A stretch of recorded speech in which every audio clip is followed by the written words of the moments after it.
Okay, so we're gonna also be talking about flights.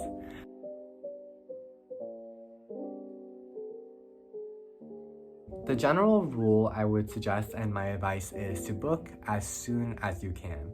Keep an eye out so you're aware of the fluctuation in prices and also seeing like when is the best time to buy. So buying it as early as possible is good because later on when you're closer down the road to the trip, it may be much harder to get a price that's very decent. I bought mine in the early July and I was able to get it for around 800 one way, and my friend was able to get it for around 1,300 round trip. So make sure to double check and check as soon as possible for booking a flight. My other rule of advice is to try to get a flight that's actually during the daytime. A flight where you're able to get a daytime departure and also a daytime arrival. The reason being is that because everything is really up in the air right now and we also don't have a lot of certainty with COVID-19, you want to be able to have services available to you, and those services are only available during the daytime. Specifically with rapid testing at SFO or LAX, these services are only available during the daytime, so having a night flight is not convenient. In the worst case scenario that your PCR test is not accepted, having a flight during the day allows you to have that backup plan of having rapid testing with one of the services at the airport. Another thing is that having a daytime arrival at Korea is also beneficial, just because if you want to exchange money there, you're able to do so, and you may also be able to consult services at the airport that would allow you to be able to travel faster to your quarantine site or whatnot.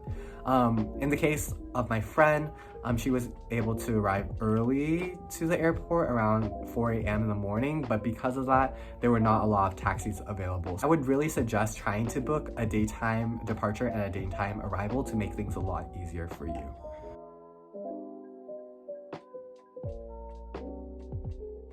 So let's talk about the PCR test.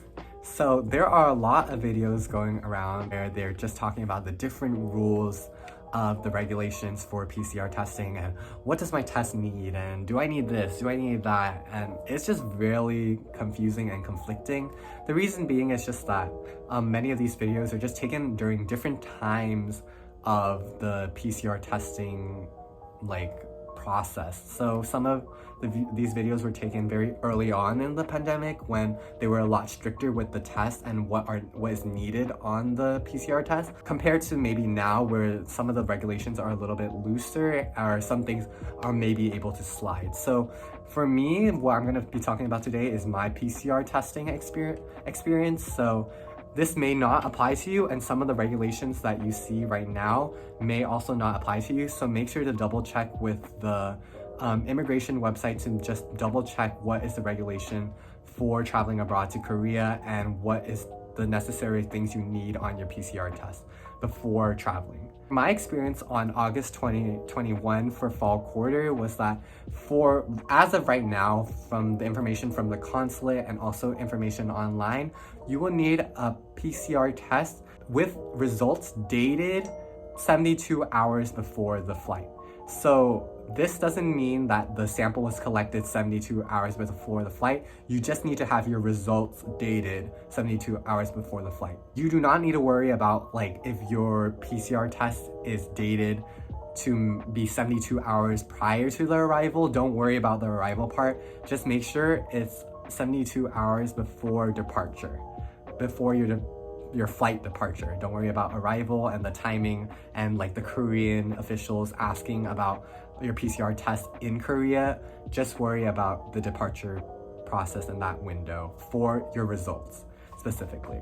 Okay, now that we got that out of the way, specifically for some of the things that we need on the PCR test, I will attach them in the description below. You can see just some of the things that are necessary for the document.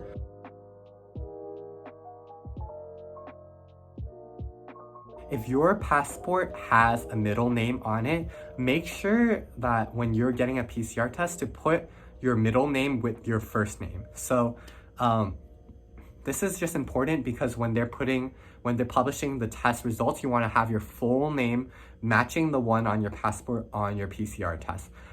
Having a name that does not match your passport exactly is risky. Depending on your flight carrier or your airline, they may reject it based on like if your name matches or not on the passport and your PCR test. So double check to make sure that this is correct. So in the case that you're about to take your PCR test, put your first and middle name together for that first name window. If they have a middle name window or middle name field, you can put your middle name there.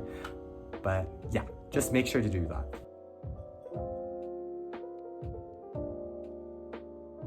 For me specifically, I took my test at Walgreens. I was able to take it on August 5th and my flight was scheduled for August 9th.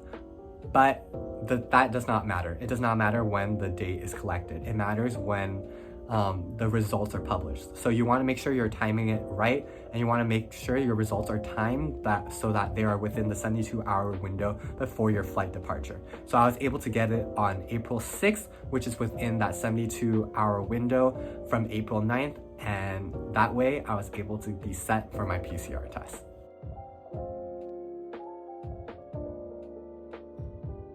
Some PCR tests and the time they come back can vary.